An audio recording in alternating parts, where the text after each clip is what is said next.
Working through our double kettlebell skills progression, we've shown the deadlift. Now we're moving on to the swing start.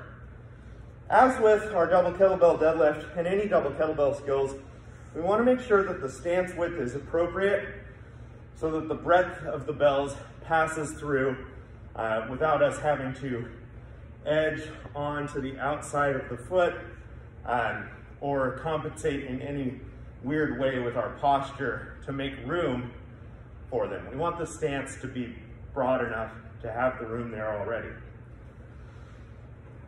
As with my normal swing start, with two hands on one bell, I'm about 1 foot length behind the bells.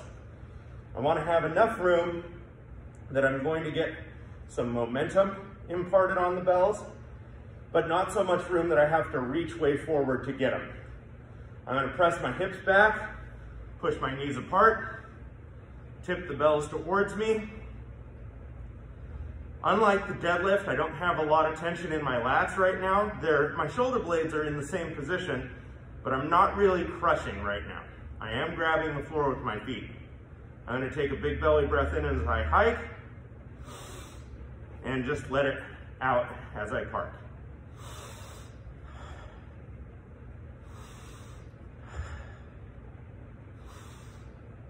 One thing you'll notice as I perform the swing start is as I hike, I'm turning the thumbs in. When you're using double kettlebells for swings, cleans, even double snatches eventually, you'll want to make sure that the handles have room to pass through the thighs. Well, if I keep my hands here as I backswing, I'm going to have a lot of stance width, and that might compromise my balance. It might not be my strongest hinge. If, however, I turn the thumbs as the handles go through my legs, I can have a little bit narrower stance. That's going to be a little bit closer to my vertical jumping stance and probably a little bit more powerful. So as I backswing, turning the thumbs in to go between the legs, then boom, they come level at the top. Once again, the swing start about 1 foot length behind the bells. Stance width appropriate for a double bell skill, but not so wide that you're going to be losing balance. Tip the bells towards you, grab the floor with the feet, shoulder blades are pulled down, but I'm not freaking out on my grip. Inhale as I hike, and let them park.